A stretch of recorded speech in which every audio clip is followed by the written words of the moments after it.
आप देख रहे हैं क्वेश्चन आवर। नमस्कार, मैं हूं अजय कुमार।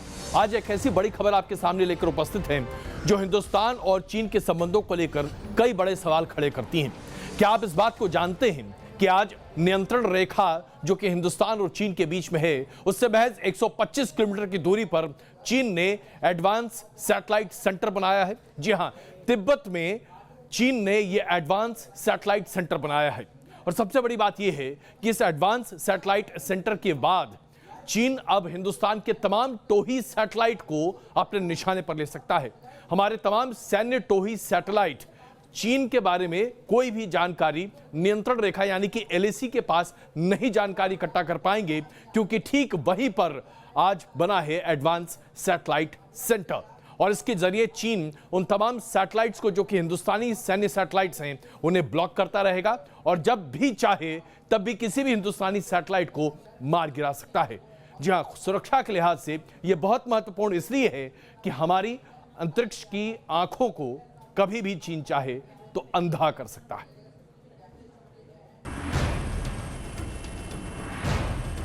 पहले समंदर पर नजरें गड़ाई, फिर जमीन को निगलने के लिए लगाया दांव, और अब आसमान में बादशाहत कायम करने के लिए पुरजोर तैयारी शुरू कर दी है।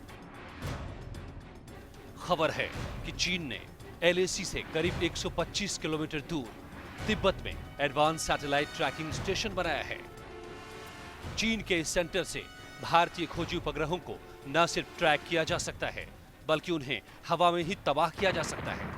इसका खुलासा हालिया सैटेलाइट इमेज से हुआ है। मीडिया रिपोर्ट्स की माने तो ये सैटेलाइट स्टेशन तिब्बत के नगरी में बनाया जा रहा है। चीन इसे डेलिजान सेंटर के तर्ज पर बना रहा है। चीन के नए स्पेस स्टेशन से तिब्बत के ऊपर भारत के सभी जासूसी उपग्रहों को पहचान करने की क्षमता विकसित हो जाएगी। ताजा सैटेलाइट इमेज से खुलासा हुआ है कि नगरी स्टेशन का निर्माण कार्य तेजी से चल रहा है। चीन के नगरी स्टेशन की बनावट को देखकर लगता है कि भविष्य में लेजर सिस्टम या डायरेक्ट एसेंट काइनेटिक हथियारों की तैनाती की जा सकती है। इस स्टेशन के पास चीन के एंटी सैटेलाइट मिसाइल हथियारों को लॉन्च करने की भी क्षमता होगी। चीन का मकसद साफ है कि यहां से वो न सिर्फ सैटेलाइट पर नजर रखेगा, बल्कि उसे हवा में ही तबाह करने की ताकत जुटा लेगा, जो भारत के लिए खतरा बन सकता है। You see, there are existing mechanisms, and of course, our armed forces as well as the other ministries, they are cognizant of any threat, any perception, and there are existing mechanisms where you sit together and discuss these issues. खबर यह भी है कि space trekking station को साल 2014 में बनाया जाना था, लेकिन सैटेलाइट तस्वीरों के जरिए इसकी सच्चाई सामने आई है। नगरी सैटेलाइट स्टेशन समुद्र तल से 5000 मीटर की ऊंचाई पर मौजूद है। इतनी ऊंचाई पर होना इसके लिए अर्थ ऑर्बिट सैटेलाइट पर नजर रखना आसान बनाता है। स्टेशन को नगरी हाइड्रो इलेक्ट्रिक स्टेशन से सीधी बिजली की आपूर्ति होती है। इसके लिए वैकल्पिक सोलर एनर्जी की भी व्यवस्था है। स्टेशन में 8 रेडोम बनाए गए हैं और एक पैराबोलिक एंटीना बनाया गया है। 4 रेडोम में अलग अलग आकार के पैराबोलिक एंटीना लगाए गए हैं। इसके अलावा इस स्टेशन पर अलग अलग तरह के आधुनिक यंत्र लगाए गए हैं, जिससे भारत के उपग्रहों पर नजर रखने में सहायता हासिल हो सके। ईरान से भी चीन के स्पेस स्टेशन के कनेक्शन के बारे में चर्चा है, क्योंकि दोनों का आकार एक जैसा ही है। मुमकिन है कि चीन ने ही ईरान को तकनीक देकर मदद की हो, क्योंकि ईरान को अमेरिकी जासूसी उपग्रहों को ट्रैक करने की काफी जरूरत है। चीन की नगरी में बन रहा स्पेस ट्रैकिंग भारत की तिब्बत में हवाई गतिविधियों को प्रभावित करने वाला है, और यही वजह है कि इस खतरे के बाद भारत को भी अपनी रणनीति में बदलाव करना पड़ सकता है। चीन की नीति और नीयत के बीच दोहरे रवैये और विरोधाभास का यह एक और जीता जागता उदाहरण है कि एक तरफ चीन भारत के साथ बेहतर रिश्तों की वकालत कर रहा है, तो दूसरी तरफ भारतीय सीमा में जासूसी की तैयारी में जुटा हुआ है। वीडियो सतुराज के साथ मधुरेंद्र कुमार, न्यूज नेशन, दिल्ली। और इसी संबंध में आज हम ये महत्वपूर्ण सवाल आपके सामने रख रहे हैं। सवाल ये है कि क्या एलएसी पर खुफिया स्पेस ट्रैकिंग सिस्टम चीन की साजिश है? आज आपसे हम सवाल पूछ रहे हैं, क्या एलएसी पर खुफिया स्पेस ट्रैकिंग सिस्टम चीन की साजिश है? अगर आपको लगता है हाँ, लिखिए एनएन स्पेस यस। अगर आपको लगता है ना, लिखिए एनएन स्पेस नो। हमें अपना जवाब भेजिए 56070 पर। 56070 पर। आप अपनी राय ट्विटर के जरिए भी हमसे साझा कर सकते हैं। #NN अपनी राय हमें भेजिए। आपकी राय हम क्वेश्चन में जरूर प्रदर्शित करेंगे। आइए जरा अब आपको इस पूरे मामले की कुछ और बारीकियां आपके सामने प्रस्तुत करते हैं। ये जो सैटेलाइट ट्रैकिंग स्टेशन है, ये अपने आप में इसलिए भी ज्यादा महत्वपूर्ण हो जाता है क्योंकि आज चीन के पास ऐसे कई हथियार हैं जिसके जरिए वो हिंदुस्तान को बहुत भारी नुकसान पहुंचा सकता है। लेकिन चीन लगातार अंतरिक्ष में अपने स्पेस स्टेशन बनाने की कवायद कर रहा है। इसके साथ साथ लेजर गाइडेड स्पेस मैकेनिज्म पर भी वो काम कर रहा है और ऐसे में माना जा रहा है कि आने वाले दिनों में सैन्य युद्ध की बहुत कम आशंकाएं होंगी। आशंकाएं इस बात को ज्यादा लेकर होंगी कि ड्रोन के जरिए कैसे युद्ध को आगे बढ़ाया जा सकता है, क्योंकि ड्रोन टेक्नोलॉजी में भी चीन अपने आप को काफी आगे ले जाना चाहता है और उसके साथ साथ अंतरिक्ष के द्वारा कैसे हिंदुस्तान को चीन नुकसान पहुंचा सकता है। सुपर पावर बनने और फ्यूचर वॉर से निपटने की तैयारी में जुटा है चीन। वो तबाही के ऐसे हाईटेक हथियार तैयार कर रहा है जिससे भविष्य में किसी जंग की सूरत में उसे मात देना नामुमकिन हो जाएगा। शी जिनपिंग ने पहले ही चीनी सेना को मिशन 2050 का नया टारगेट दे दिया है, जिसके बाद चीनी सेना को अजेय बनाने के लिए हर मुमकिन तैयारी करने के आदेश दे दिए गए हैं।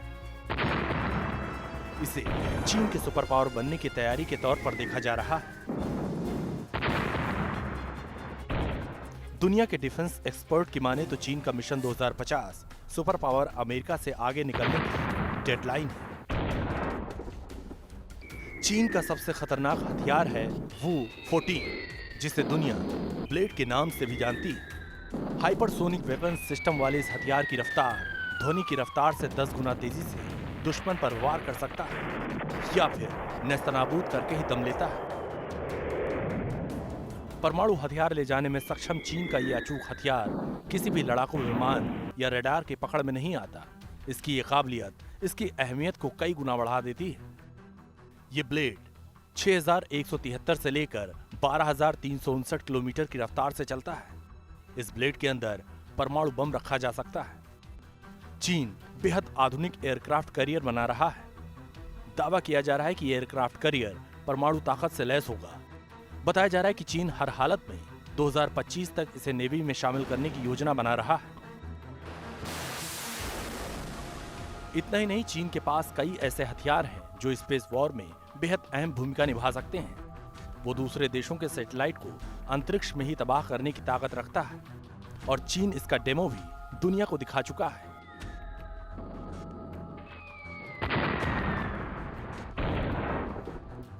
फ्यूचर वॉर की तैयारी में जुटे चीन ने लेजर हथियारों का जखीरा भी जमा कर लिया है। अब सवाल है कि आखिर चीन चाहता क्या है और चीन की साजिश से हिंदुस्तान को सावधान रहने की कितनी जरूरत है, क्योंकि जिस तरह चीन अपने रक्षा क्षेत्र को और मजबूत कर रहा है वो पूरी दुनिया के लिए खतरे की घंटी है। Team News nation. और चलिए आज ये महत्वपूर्ण सवाल हम आपके सामने लेकर उपस्थित हुए हैं। क्या LAC पर यानी कि नियंत्रण रेखा पर खुफिया स्पेस ट्रैकिंग सिस्टम चीन की साजिश है? आज का सवाल जो हम आपके सामने रख रहे हैं, LAC पर खुफिया स्पेस ट्रैकिंग सिस्टम क्या चीन की साजिश है? अगर आपको लगता है हाँ, लिखिए NN स्पेस यस। अगर आपको लगता है ना, लिखिए NN स्पेस नो। हमें अपना SMS भेजिए 56070 पर 56070 पर। आप अपनी राय ट्विटर के जरिए भी हमसे साझा कर सकते हैं। #NN अपनी राय लिखिए, हमें भेजिए। आपकी राय हम जरूर प्रदर्शित करेंगे। हम सब जानते हैं कि जब एक उम्र के बाद स्थिति इतनी खराब हो जाती है कि आप कोमा में चले जाते हैं और आपकी तबीयत बहुत ज्यादा खराब हो जाती है, उस वक्त उस पेशेंट को बचा पाना नामुमकिन होता है। ऐसे में अब एक बहुत बड़ा कदम आगे बढ़ाया गया है जो कि सुप्रीम कोर्ट के फैसले के आधार पर है, यानी कि इच्छा मृत्यु को लेकर सुप्रीम कोर्ट ने आज लिविंग विल को अपनी मंजूरी दी है। अब लिविंग विल क्या है? यानी कि अगर कोई व्यक्ति बीमार है या बीमार पड़ रहा है और उसे पता है कि शायद उसकी स्थिति ऐसी हो सकती है कि आगे चल के वो कोमा की स्थिति में पहुंच जाए और उसे फिर से वापस न लाया जा सके, तो वो अपने लिए एक विल बना सकता है और कह सकता है कि अगर उसकी जीवन को मशीनों के जरिए ही जिंदा रखा जा सकता है, तो ऐसे में बेहतर है कि उसे मशीनों पर न रखा जाए और उसे मरने दिया जाए। इसे आप इच्छा मृत्यु के तरफ पहला कदम कह सकते हैं, लेकिन यह लिविंग विल सिर्फ उन्हीं लोगों के लिए मुनासिब हो पाएगा जो दरअसल कोमा की स्टेज में चले जाते हैं और उन्हें वापस जिंदा कर पाना या जिंदगी में वापस ला पाना नामुमकिन माना जाएगा डॉक्टरों के द्वारा। सुप्रीम कोर्ट ने यह बड़ा फैसला जरूर दिया है, लेकिन इसे आप अगर अभी तक के रवैये के हिसाब से देखें, भारत सरकार की तमाम नियमावली के हिसाब से देखें, तो यह बहुत बड़ा कदम है। सम्मान से मरना इंसान का हक। इच्छा मृत्यु पर ऐतिहासिक फैसला सुनाते वक्त सुप्रीम कोर्ट की संविधान पीठ ने इन्हीं अल्फाजों का जिक्र किया। कुछ शर्तों के साथ सुप्रीम कोर्ट ने इस बड़े फैसले पर अपनी मुहर लगा दी। सुप्रीम कोर्ट ने अपने फैसले में कहा है कि इच्छा मृत्यु को लेकर कोई भी व्यक्ति वसीयत कर सकता है, जिसमें वो इस बात का जिक्र कर सकता है कि गंभीर बीमारी या कोमा में जाने से उसे वेंटिलेटर या लाइफ सपोर्ट सिस्टम के सहारे जबरदस्ती जिंदा न रखा जाए। उस हालात में उसे वेंटिलेटर से हटाकर जिंदगी से मुक्ति दिलाई जाए। मैं एक पेशे से डॉक्टर भी हूं और कई बार एक ऐसी नो रिटर्न की स्थिति आ जाती है जहां से महीनों सालों तक मरीज इस स्थिति में आ जाता है कि वापस आने की कोई स्थिति नहीं रहती। तो मैं समझता हूं सुप्रीम कोर्ट ने बहुत एक दूरगामी फैसला दिया है। इतना ही नहीं, जज ने फैसले में फिल्म मुकद्दर के सिकंदर के उस गाने का जिक्र किया जिसकी लाइनें जिंदगी और मौत के इर्द गिर्द के फासले को बयां करती हैं।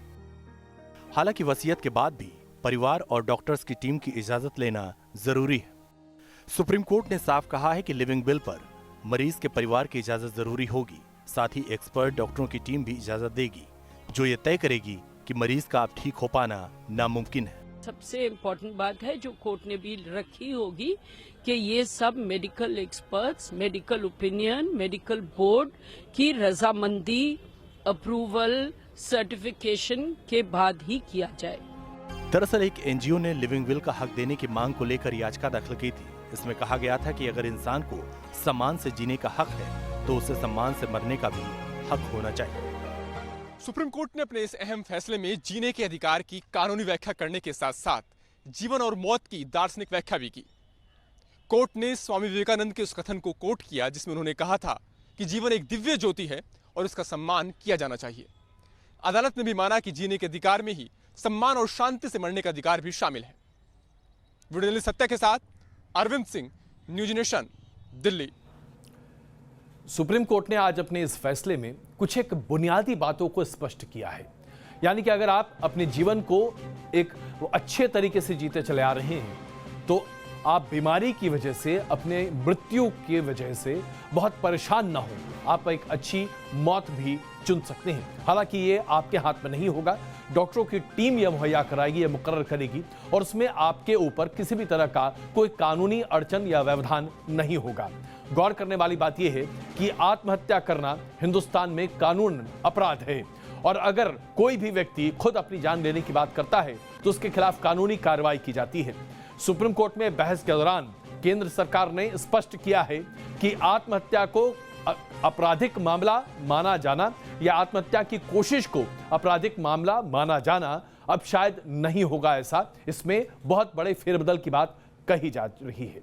इच्छा मृत्यु की बात कई मामलों में उठाई गई थी और यह मामला सबसे पहले तब सामने आया जब मुंबई में अरुणा शानबाग नाम की एक नर्स जो कि 37 सालों तक बिस्तर पर रहीं, जिनके साथ बलात्कार जैसा जघन्य अपराध हुआ था और उसके बाद से वो अपनी कोमाटोज स्टेट में चली गई थी। वो जीवित थीं लेकिन मशीनों के जरिए, और उन्हें मृत्यु की गुजारिश उन्होंने बार बार की थी, उनकी तरफ से किया जा रहा था और आखिरकार राष्ट्रपति ने उन्हें इच्छा मृत्यु की उस मांग को स्वीकार किया था। आज सुप्रीम कोर्ट का यह फैसला इच्छा मृत्यु की तरफ एक बहुत बड़ा कदम है। इसे बहुत सकारात्मक नजरिए से देखा जाना चाहिए, वैसे नहीं जैसे कि कुछ धर्मगुरु केरल या अन्य राज्यों में अब इसे बनाने की कोशिश कर रहे हैं। अरुणा शानबाग, जिसकी दर्द भरी दास्तां आज भी मुंबई के KEM हॉस्पिटल वालों की जुबान पर है। हॉस्पिटल में बतौर नर्स अरुणा 43 साल पहले दुष्कर्म की शिकार हुई थी, लेकिन उस सदमे से उबर नहीं पाई। जब बात इच्छा मृत्यु की आती है तो हम KEM अस्पताल की नर्स अरुणा शानबाग को नहीं भूल पाते। अब जब सुप्रीम कोर्ट से इच्छा मृत्यु पर फैसला आया तो अरुणा का अध्याय भी सबकी जुबान पर आ गया। वो हमारे लिए सिर्फ पेशेंट नहीं थी, तो उसके इच्छा मरण की जब बात आई तो सब नर्सेस उसके खिलाफ थे, क्योंकि हमारा उसके साथ एक भावनिक नाता था। आपको बता दें कि वो तारीख थी 27 नवंबर 1973 की, जब नर्स अरुणा शानबाग के साथ दुष्कर्म हुआ था। हॉस्पिटल के सफाई कर्मी ने घिनौनी वारदात को अंजाम दिया था। रेप की वारदात के बाद अरुणा कोमा में चली गई थी। 47 साल तक अरुणा लाइफ सपोर्ट सिस्टम पर थी। अरुणा शानबाग के लिए इच्छा मृत्यु की मांग की गई थी। वहीं मुंबई में एक बुजुर्ग दंपत्ति ऐसे हैं जो स्वस्थ हैं और राष्ट्रपति से इच्छा मृत्यु की गुहार लगा चुके हैं। खाली हमारे दोनों को प्रेसिडेंट ने फांसी देने का निर्णय लेना चाहिए, ऐसा हमने प्रेसिडेंट को खत लिखा है, उनका अभी तक जवाब नहीं आया है। जिंदगी के हर उतार चढ़ाव में साथ रहने के बाद बुजुर्ग दंपति की ख्वाहिश है कि आखिरी सफर में भी साथ हो। सुप्रीम कोर्ट ने इच्छा मृत्यु के लिए जो गाइडलाइन बनाई है उसमें मेडिकल कंडीशन सबसे अहम है। मुंबई से पंकज मिश्रा के साथ टीम न्यूज़ नेशन। हमारे बीच ऐसे बहुत बुजुर्ग हैं जो लंबी बीमारी या लाचारी की वजह से इच्छा मृत्यु की मांग करते हैं, लेकिन अभी इच्छा मृत्यु जायज नहीं है, कानूनन वैध नहीं है हिंदुस्तान में, और इसे अंजाम देने वाले डॉक्टर या उस परिवार पर भी कानूनी कार्रवाई की जा सकती है। लेकिन हाँ, जो आज सुप्रीम कोर्ट ने पहल की है, इसके बाद हो सकता है कि कुछ एक मामलों के लिए इच्छा मृत्यु के प्रावधान में थोड़ी रियायत जरूर मिले। आइए बात करते हैं महाराष्ट्र में किस तरह से किसान बड़े पैमाने पर मोर्चा निकाल रहे हैं। नासिक से 50,000 से ज्यादा किसानों ने आज मार्च शुरू कर दिया है और यह मार्च सीधे पहुंच रहा है मुंबई में विधानसभा पर, जहां 12 मार्च को किसान पहुंचेंगे मुंबई में। यहां पर प्रदर्शन करेंगे। कर्ज माफी से लेकर तमाम मुश्किलों को लेकर आज किसान महाराष्ट्र के सड़कों पर हैं। लेकिन क्या महाराष्ट्र की सरकार वाकई में अपने किसानों के लिए कुछ कर पा रही है? ऐसा लगता नहीं है कि अब तक के 4 साल के शासन में महाराष्ट्र की सरकार ने किसानों के लिए ठोस कोई कदम उठाया हो। सड़क पर किसानों के इस सैलाब से महाराष्ट्र की राजनीति में भूचाल आ गया है। कर्ज माफी की मांग पर राज्य सरकार तक अपनी आवाज पहुंचाने के लिए करीब 50,000 किसान मुंबई तक पदयात्रा कर रहे हैं। नासिक से निकला किसानों का कारवां ठाणे से आगे बढ़ चुका है।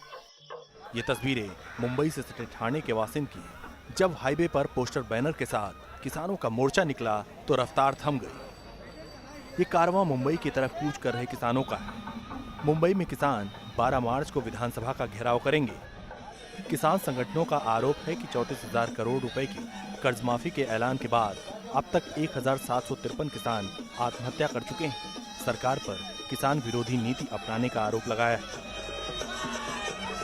ये सब अधिकारी ये ते झूठे नंबर बता के कुछ भी करते हैं और किसान को असली फायदा नहीं है। हमको कर्ज मुक्ति चाहिए। उधर किसानों का मोर्चा मुंबई की तरफ बढ़ रहा है तो विधानसभा की सियासी तपिश भी बढ़ने लगी। मुख्यमंत्री देवेंद्र फडणवीस के सामने अन्नदाताओं के आक्रोश को शांत कराने की सबसे बड़ी चुनौती। 3 साल के अंदर 13,000 किसानों ने आत्महत्याएं की है। ये कोई शिवाजी महाराज, फुले, शाहू, डॉक्टर बाबा साहब अम्बेडकर के विचारों को लेकर चलने वाले, दावा करने वाले महाराष्ट्र की सरकार के लिए बहुत ही शर्मनाक बात है। सभी किसानों को जो लोन जो है वो माफ करने का जो वादा किया है, वो वादा पूरा करने का काम जरूर राज्य सरकार का करेगी और केंद्र सरकार भी राज्य सरकार के साथ है। सड़कों पर आक्रोशित किसानों की ये लंबी कतारें बढ़ती जा रही हैं, लेकिन अभी तक महाराष्ट्र सरकार ने इस पर कोई भी फैसला नहीं किया है। किसानों ने अल्टीमेटम दिया है कि अगर मांगे नहीं पूरी की गई तो विधानसभा का बेमियादी घेराव किया जाएगा, यानी मुश्किलें सरकार की बढ़ने वाली। Team News nation. जहां महाराष्ट्र में भारतीय जनता पार्टी की सरकार एक के बाद एक तमाम मुश्किलें झेल रही है और खास करके किसानों के गुस्से को झेल रही है, वहीं 25 साल बाद त्रिपुरा में एक बदलाव की बयार आई है और ये बयार भारतीय जनता पार्टी की बयार है, क्योंकि सीपीएम की सरकार को विस्थापित कर भारतीय जनता पार्टी ने पूर्ण बहुमत की सरकार त्रिपुरा में स्थापित की है। आज विप्लव कुमार देव को त्रिपुरा के मुख्यमंत्री के तौर पर शपथ दिलाया गया। बीजेपी के लिए ये तस्वीरें उस ख्वाब के पूरे होने जैसी हैं जिसे सालों से देखा गया था। शायद ही कभी किसी ने सोचा होगा कि त्रिपुरा में भी बीजेपी की सरकार होगी, लेकिन जब ये सपना हकीकत में बदला तो पार्टी इस रंग में रंगी भी नजर आई। बीजेपी के मुख्यमंत्री के शपथ ग्रहण के मौके पर पार्टी के तमाम दिग्गज अगरतला में मौजूद थे। ये चुनाव की सबसे बड़ी सिद्धि यही है कि इस बार के चुनाव के बाद हर हिंदुस्तानी को नॉर्थ ईस्ट के प्रति अपना एक विशेष लगाव प्रकट करने का मौका मिला है। ये देश की एकता के लिए एक बहुत बड़ा अवसर बन गया। जीत को कैसे सेलिब्रेट किया जाता है ये बात बीजेपी बखूबी जानती है, लिहाजा अगरतला को भी पूरी तरह केसरिया होने में देर नहीं लगी। एक समस्याओं का समाधान करते हुए हम त्रिपुरा को नई ऊंचाइयों पर ले जाएं, एक नए विश्वास से ले जाएं और पिछले कई वर्षों में जो न हुआ हो उससे भी अच्छा करने का प्रयास करें। ये त्रिपुरा वासी की जिंदगी बदलने में बहुत काम आएगा। त्रिपुरा में हुए चुनाव में बीजेपी ने इस बार 59 में से अकेले 35 सीटों पर जीत हासिल कर इतिहास रचा है। राजनीतिक विशेषज्ञ भी त्रिपुरा में बीजेपी की इस जीत को किसी चमत्कार से कम नहीं मानते। Team news nation. और आइए राजस्थान, मध्य प्रदेश, उत्तर प्रदेश में उपचुनावों को लेकर किस तरह से स्थिति बदलती जा रही है और कैसे राजनीति एक अलग करवट ले रही है, असहिष्णुता का नंगा नाच कैसे हो रहा है, अब इसे भी देख लेते हैं। कोलकाता में श्यामा प्रसाद मुखर्जी की तस्वीरों के साथ अगर कुछ लोगों ने छेड़छाड़ की तो वहां पर इसके साथ साथ एक और बड़ा मसला सामने आ गया। हरिद्वार के जबलपुर और उसके हरिद्वार में भी और जबलपुर में भी कई जगहों पर इस तरह की बातें सामने आई हैं और इसके साथ साथ कई और जगहों पर मूर्तियों के साथ छेड़छाड़ की बात सामने आ रही है। असहिष्णु माहौल किस तरह से आज हमारे देश को अपनी गिरफ्त में ले रहा है, ये उसी की बानगी है।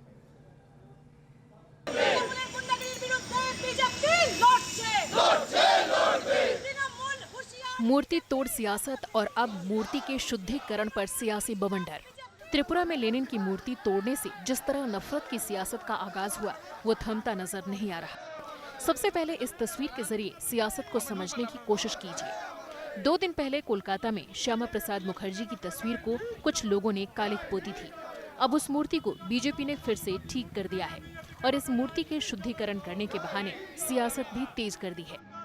कोलकाता में श्यामा प्रसाद मुखर्जी के मूर्ति को जब तोड़ा गया उसके बाद जो भारतीय जनता पार्टी के समर्थक है उन्होंने विरोध प्रदर्शन किया था। आज एक बार फिर से वो विरोध प्रदर्शन कर रहे हैं और ये जो मटका है इसको लेकर वो साथ में चल रहे हैं। इसमें दूध रखा हुआ है। वो लोग चाहते हैं कि इस दूध से वो श्यामा प्रसाद मुखर्जी की जो मूर्ति है उसे धुलवाएंगे ताकि उनको लगता है कि वो मूर्ति जो है अपवित्र हो चुकी है। जो घटना हुआ है उसमें मुख्यमंत्री खुद जिम्मेदार है। जहां पर यह स्टैचू को डिफेस किया गया वो मुख्यमंत्री के घर के 200 मीटर के अंदर है। उसके 24 घंटा पहले उन्होंने कहा था कि no one will be allowed to deface an statue, लेकिन ये घटना हुआ है। कोलकाता की सियासत अपनी जगह पर है, लेकिन मूर्ति तोड़ने या उसे खराब करने की कोशिश उत्तराखंड के हरिद्वार से भी दिखी। यहाँ पर कुछ लोगों ने बाबा साहब अम्बेडकर की मूर्ति को नुकसान पहुँचाने की कोशिश की। इसमें सुबह हमें ये सूचना मिली थी कि खानावाली में अंबेडकर की मूर्ति के कुछ हिस्से तोड़ दी गई थी करके तुरंत मौके पे पहुंचे और अभी हमने मूर्ति फिलहाल तो रिप्लेस कर ली है और विवाद का निपटारा भी फिलहाल हो गया है। ऐसा लगता है कि कुछ लोगों ने वाकई मूर्ति तोड़ने वाली सियासत को हथियार बना लिया है। जबलपुर से भी ऐसी ही खबर आई। नेताजी सुभाष चंद्र बोस के स्टैच्यू को कुछ लोगों ने बदरंग करने की कोशिश की। ऐसे में सवाल उठता है कि राज्यों की पुलिस इस तरह की घटनाओं को रोक क्यों नहीं पा रही। Team news nation. और अब से कुछ ही घंटों बाद फ्रांस के राष्ट्रपति मैक्रोन हिंदुस्तान पहुंचने वाले हैं। दरअसल हिंदुस्तान और फ्रांस के संबंध लगातार पिछले 2 से ढाई साल के बीच बेहतर होते चले आए हैं। राफेल फाइटर जेट्स की मामला आपको पता ही है किस तरीके से दोनों देश मिलकर इसे आगे बढ़ाना चाहते हैं। 36 राफेल जेट्स हिंदुस्तान खरीद रहा है जो कि तैयार तरीके से हिंदुस्तान को मिलेंगे। लेकिन सबसे बड़ी बात यह है कि आज सोलर पावर के क्षेत्र में फ्रांस दुनिया का सबसे अग्रणी है और फ्रांस के साथ मिलकर हिंदुस्तान सोलर पावर सेंटर बनना चाहता है। और एक और महत्वपूर्ण चीज आपको यह बताएं कि इस पूरे मौके पर राष्ट्रपति मैक्रोन के साथ प्रधानमंत्री नरेंद्र मोदी मौजूद रहेंगे और दोनों नेता वाराणसी पहुंचेंगे क्योंकि शीन नदी पर कुछ इसी तरीके से फ्रांस में प्रधानमंत्री नरेंद्र मोदी का स्वागत हुआ था। काशी के घाट की गंगा पर फिर सजेगा कूटनीति का महामंच। दो शक्तियों के महामिलन से रूबरू होगी पूरी दुनिया। फ्रांस के राष्ट्रपति इमैनुअल मैक्रो भारत आ रहे हैं। उनके ग्रैंड वेलकम के लिए फुल प्रूफ तैयारी की गई है। 12 मार्च को फ्रांस के राष्ट्रपति इमैनुअल मैक्रो वाराणसी पहुंचेंगे। इससे पहले दिल्ली में उनका व्यस्त कार्यक्रम है। फ्रांस के राष्ट्रपति मैक्रो और पीएम मोदी दिल्ली में अंतर्राष्ट्रीय सोलर गठबंधन की पहली समिट का इनॉग्रेशन करेंगे। इसकी थीम जलवायु परिवर्तन और पर्यावरण है। ये समिट राष्ट्रपति भवन में होगी। 125 देशों के रिप्रेजेंटेटिव भी हिस्सा लेंगे। प्रधानमंत्री मोदी के साथ मैक्रो बीते साल पेरिस में हुई अपनी गर्मजोशी भरी मुलाकात को एक बार फिर से दोहराना चाहेंगे। दोनों देशों के बीच व्यापार, रक्षा और ऊर्जा सहयोग के क्षेत्र में अहम समझौते होने की उम्मीद है। राफेल और स्कॉर्पियन क्लास पनडुब्बी की डील पर दोनों देश आगे बढ़ सकते हैं। फ्रांस की मीडिया के मुताबिक मैक्रो भारत को 100 से 150 राफेल एयरक्राफ्ट बेचना चाहते हैं। स्कॉर्पियन क्लास की सबमरीन डील का प्लान है, इसलिए उनके साथ फ्रांस के टॉप डिफेंस फर्म के सीईओ भी आ रहे हैं। इसमें डसॉल्ट एविएशन, नावेल, थेल्स जैसी कंपनियां शामिल हैं। 5वीं पीढ़ी के प्लेन बनाने पर भी करार हो सकता है। साथ ही दोनों राष्ट्राध्यक्ष आतंकवाद के खिलाफ अभियान और सुरक्षा परिषद के विस्तार के मुद्दे पर भी चर्चा कर सकते हैं। द्विपक्षीय बातचीत की मेज से लेकर गंगा की गोद तक पीएम मोदी और प्रेसिडेंट मैक्रोन साथ साथ होंगे। लेकिन इस विजिट की उपलब्धियां तय होंगी दोनों ही देशों के बीच रक्षा, सौदों और आर्थिक सहयोग से। ब्यूरो सतुलाज के साथ मधुरेंद्र कुमार, न्यूज नेशन, दिल्ली। और इससे पहले कि कुछ क्षणों के लिए हम रुके, आज का सवाल एक बार फिर आपके सामने प्रदर्शित करते हैं। क्या भारत के सीमा के पास खुफिया स्पेस ट्रैकिंग सिस्टम चीन की साजिश है? क्या भारत की सीमा के पास खुफिया स्पेस ट्रैकिंग सिस्टम चीन की साजिश है? अगर आपको लगता है हाँ, लिखिए NN स्पेस यस। अगर आपको लगता है ना, लिखिए NN स्पेस नो। हमें अपना जवाब भेजिए 56070 पर। 56070 पर आप इस पर अपनी राय ट्विटर के जरिए भी हमसे साझा कर सकते हैं। NN #NN !, और उसके बाद अपनी राय हमें लिखकर भेजिए। आपकी राय इस कार्यक्रम में हम जरूर प्रदर्शित करेंगे।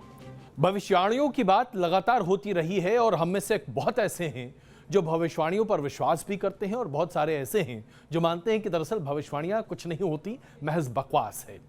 लेकिन क्या आज से 2800 साल पहले जो भविष्यवाणी की गई थी, अगर वो सच होती है तो इसे आप क्या कहेंगे? ऐसा लग रहा है जैसे कि सीरिया की तबाही को लेकर जो भविष्यवाणी आज से 2800 साल पहले की गई थी, वो भविष्यवाणी आज न सिर्फ सच होती दिख रही है, बल्कि वो तबाही के मंजर आज एक ऐसी तस्वीर उकेर रहे हैं जो लगातार लोगों को इस बात पर यकीन करने को मजबूर कर रहे हैं कि शायद आज से 2800 साल, 3000 साल या 2000 साल पहले की गई भविष्यवाणियों में बड़ा दम है। और अगर ऐसा है तो क्या वाकई में एक दिन दुनिया का अंत हो सकता है? क्योंकि ऐसे लेकर कई भविष्यवाणियां हैं। क्या वाकई में तीसरा विश्व युद्ध होकर रहेगा? आइए जरा देखते हैं सीरिया की इस भविष्यवाणी के बारे में।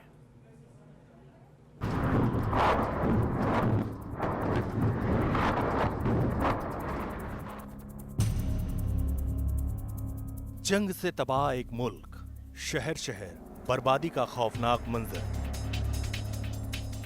मातम है, मलबा है और मर चुकी इंसानियत। अपनी सदियों पुरानी संस्कृति पर नाज करने वाले सीरिया की आज यही दास्तान है। सीरिया क्यों तबाह हो गया? कहां हुई चूक? क्यों कत्लेआम को रोकने के लिए कदम नहीं उठाए गए? पूरी दुनिया में इस पर छिड़ी बहस के बीच ब्राजील के सोशल मीडिया पर कुछ पोस्ट से विवादों का बाउंडर खड़ा हो चुका है। हाल के दिनों में ब्राजील के सोशल मीडिया पर कुछ वायरल पोस्ट के मुताबिक 7वीं सदी में इजराइल से जुड़ी एक अहम भविष्यवाणी की, जिसमें साफ कहा गया था कि सीरिया गृह युद्ध के चपेट में आ जाएगा, या यूं कहें दमिश्क शहर जमींदोज हो जाएगा। इस तरह के पोस्ट ऐसे भविष्यवाणी पर सवाल उठाए जा रहे हैं।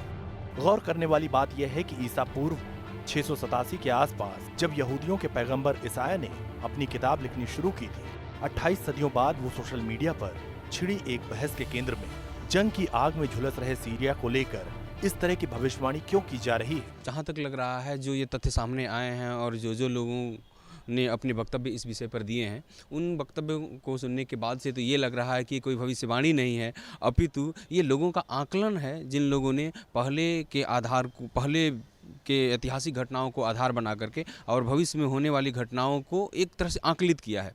जब पिछले 4 साल में गृह युद्ध की आग में जल रहा है सीरिया। अभी सोशल मीडिया पर इस तरह के बहस का क्या मतलब है? ईसाया की किताब के 17वें अध्याय के पहले चंद के मुताबिक ईसाया ने लिखा है, दमिश्क तब शहर नहीं रहेगा, वो मलबे के ढेर में तब्दील हो जाएगा। इसमें दो राय नहीं है कि ये तस्वीर आज के दमिश्क की है। 2800 साल पहले के इन शब्दों को हम आज की हकीकत क्यों माने? तर्कशास्त्री इस पर सवाल उठा रहे हैं। उनका कहना है कि भविष्यवाणियों का कोई आधार नहीं है और ये झूठे साबित होते रहे हैं। सोशल मीडिया पर शेयर किए जा रहे पोस्ट में यिर्मयाह का भी जिक्र किया जा रहा है। इसके मुताबिक दमिश्क शक्तिहीन हो जाता है और बचने की कोशिश करता है। वो डरा हुआ है, वो दर्द में है, ठीक उसी औरत की तरह जो बच्चे को जन्म देने वाली है। हजारों साल पहले की गई ईसाया और यिर्मयाह की भविष्यवाणी को आज की हकीकत से जोड़कर क्यों देखा जा रहा है? जानकारों के मुताबिक सीरिया में जो कुछ हो रहा है वो आज के दौर में रहने वाले इंसानों की नाकामी है, उन मुल्कों की नाकामी है जो खुद को महाशक्ति कहते हैं। युद्ध को कैसे किसी मुल्क की नियत मान लिया जाए? भविष्यवाणी हुई इसलिए युद्ध हुआ, ये कैसे कहा जा सकता है? क्या उन लोगों की कोई जिम्मेदारी नहीं है जो जंग के लिए जिम्मेदार है? Team News nation. दरअसल इन भविष्यवाणियों पर आप यकीन करें या ना करें, लेकिन जब इतिहास के पन्ने आप पलटते हैं तो आप देखते हैं कि कैसे सभ्यताएं आती रही हैं, उत्पन्न होती रही हैं, फलती फूलती रही हैं और उसके बाद एक वक्त आता है जब सभ्यता समाप्त हो जाती है। चाहे आप मिस्र की बात करें, चाहे आप हड़प्पा मोहनजोदारो सभ्यता की बात करें, चाहे आप इंडस वैली सिविलाइजेशन की बात करें, चाहे आप इजिप्ट की कई सभ्यताओं की बात करें या फिर यूरोप की बात करें, ऐसी कई मौके हैं आज हमारे सामने, हमारे इतिहास में, जो हमें प्रदर्शित करती रही हैं कि सभ्यताओं का उत्पन्न यानी कि उदय, उनका फलना फूलना और फिर उनका विलुप्त होना प्रकृति का नियम है। तो क्या यह माना जाए कि आज से कई दशक पहले, कई 100 साल पहले की गई भविष्यवाणियों में उतना ही दम है? क्या यह माना जाए कि वाकई में तीसरा विश्व युद्ध है जिसके बाद बहुत कुछ तबाह होता दिखाई देगा? क्या यह माना जाए कि वाकई में हिंदुस्तान वो सुपर पावर बनेगा जो तबाही की शिखर पर होगा?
उत्तर कोरिया और दक्षिण कोरिया की बात करते हैं और उत्तर कोरिया के तानाशाह और अमेरिका के बीच तनातनी की बात करते हैं, तो ऐसे में एक बड़ी ही अच्छी खबर है जब सामने आ रही है। अमेरिका के राष्ट्रपति और उत्तर कोरिया के तानाशाह के बीच मुलाकात की संभावनाएं बन रही हैं। दक्षिण कोरिया की सरकार के मुताबिक किम ने डोनाल्ड ट्रंप से मिलने की इच्छा जाहिर की है, जिसे डोनाल्ड ट्रंप ने मान लिया है। यह माना जा रहा है कि दोनों नेताओं के बीच मई के महीने में मुलाकात हो सकती है। हो सकता है कि ये जो तमाम भविष्यवाणियां दुनिया के समाप्ति को लेकर है, ये सब कुछ अब बेकार हो जाए। तो क्या अब किम नहीं करेगा मिसाइल टेस्ट? अब नहीं डराएगा परमाणु बम से सन की तानाशाह? क्या अमेरिका को नहीं मानेगा दुश्मन नंबर 1? क्या अमेरिका भी नॉर्थ कोरिया से हटाएगा सख्तियां? सवाल बहुत हैं, जवाब बस एक है, हाँ। लेकिन ये हाँ भी इतनी आसान नहीं, बल्कि इसे आसान बनाने की कोशिश की जा रही है और माना जा रहा है कि दुनिया पर मंडरा रहा जंग का खतरा टल सकता है। मिसाइलों और परमाणु बम की जिद छोड़कर सन की तानाशाह किम अब अमेरिका की तरफ दोस्ती का हाथ बढ़ाने की तैयारी कर रहा है। तो बदले में अमेरिका भी बड़ा दिल लेकर किम को माफ करने के मूड में आ चुका है। दरअसल साउथ कोरिया के हवाले से खबर आई है कि नॉर्थ कोरिया के तानाशाह किम जोंग उन और अमेरिकी राष्ट्रपति ट्रंप के बीच मुलाकात हो सकती है और ये मुलाकात मई के महीने में मुमकिन है। We have noted the comments of the senior official of the Republic of Korea regarding DPRK's proposal to hold talks with the US and the positive response from the US.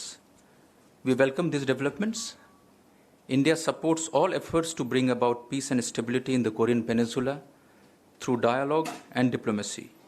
We hope that such engagement will help in reducing tensions and pave the way for lasting peace and reconciliation in the Korean Peninsula. South Korea के राष्ट्रीय सुरक्षा सलाहकार ने दावा किया है He expressed his eagerness to meet President Trump as soon as possible. President Trump appreciated the briefing and said he would meet Kim Jong-un by May to achieve permanent denuclearization.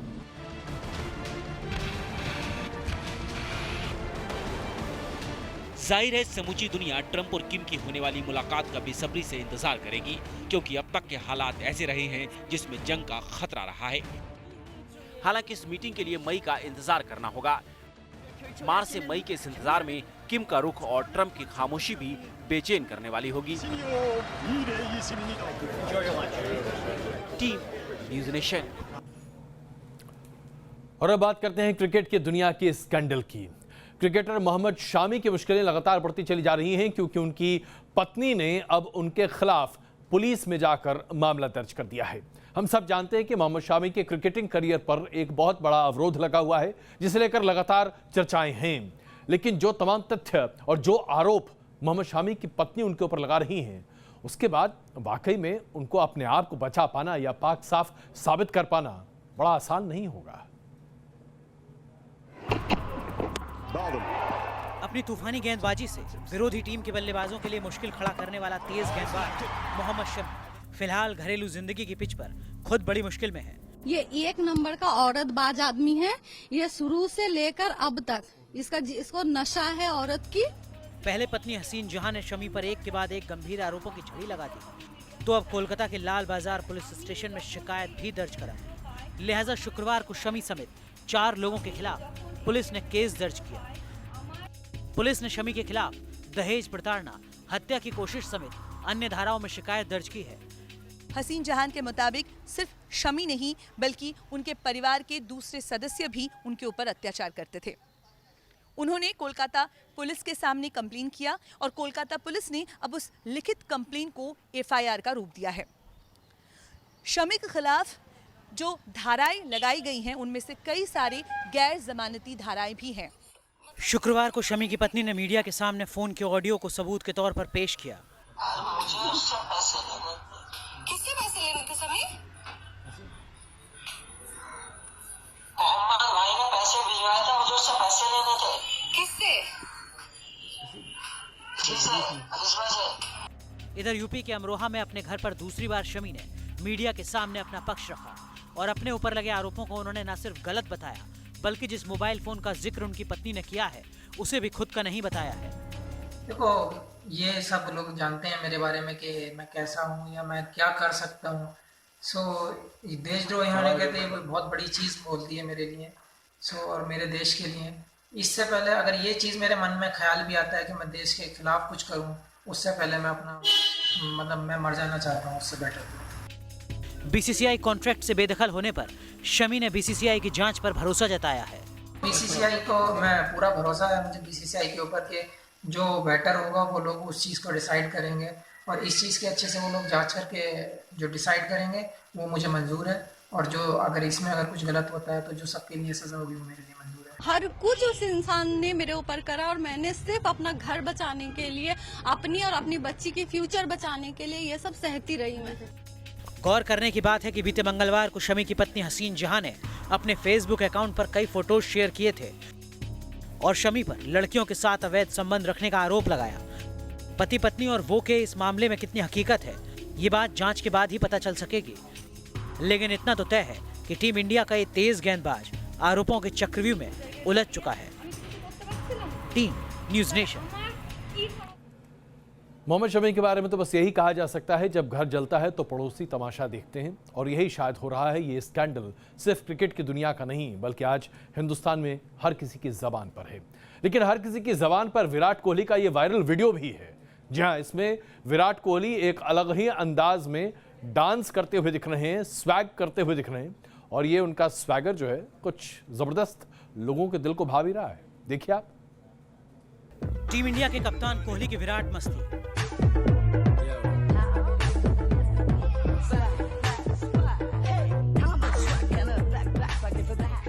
Cricket से break का जमकर लुत्फ उठा रहे हैं कोहली। कभी अपने dance से धूम मचा रहे हैं विराट, तो कभी गाड़ी की पिछली सीट पर बैठकर थकान मिटा रहे हैं कोहली। और इन्हीं में से विराट का ये स्वैग बैग डांस भी है जो इन दिनों लगातार वायरल हो रहा है।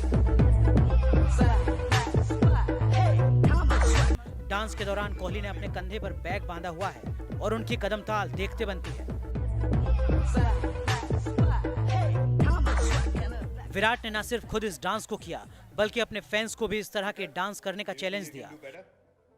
वहीं टीम इंडिया के अपने साथी शिखर धवन को भी ये वीडियो टैग करते हुए उन्हें डांस चैलेंज कर दिया। मुझे लगता है कि धवन तुम ये डांस मुझसे बेहतर कर सकते हो, मुझे अपना डांस दिखाओ। विराट के इस तरह से चैलेंज करने के बाद शिखर धवन कहां पीछे रहने वाले थे। धवन ने न सिर्फ कोहली के चैलेंज को स्वीकार किया बल्कि अपने दमदार डांस से धवन ने विराट को जवाब भी दे दिया। धवन ने अपने इस डांस को पोस्ट करते हुए कहा कि देखो मैं कैसे रॉक कर सकता हूँ। खास बात यह है कि धवन ने डांस का ये चैलेंज आगे भी पास कर दिया और धवन ने पंजाबी सिंगर दिलजीत दोसांझ को चैलेंज कर दिया। और इस तरह से विराट का स्वैग पैक डांस चैलेंज अब धमाल मचा रहा है। Sports desk, news nation. तो विराट कोहली के इस चैलेंज को आप स्वीकार करते हैं कि नहीं? अगर करते हैं तो बस इसी तरह से डांस शुरू कीजिए और वीडियो भेजना शुरू कीजिए। लेकिन हमने आपके सामने पूछा आज एक बहुत ही महत्वपूर्ण सवाल, भारत की सीमा के पास क्या स्पेस ट्रैकिंग सिस्टम चीन की साजिश है? भारत की सीमा के पास खुफिया स्पेस ट्रैकिंग सिस्टम क्या चीन की साजिश है? आप में से 90% लोगों का मानना है कि हाँ, ये चीन की साजिश है। 10% लोग मानते हैं कि नहीं, ऐसा नहीं है। आप बड़े पैमाने पर अपने जवाब हमारे सामने भेज रहे हैं। ट्विटर पर जो लोगों ने इस पर अपनी राय रखी है उसमें 88% लोगों ने कहा है कि हाँ, ये चीन की साजिश है, जबकि 12% लोग ट्विटर पर ये मानते हैं कि नहीं, चीन की ये साजिश नहीं हो सकती है।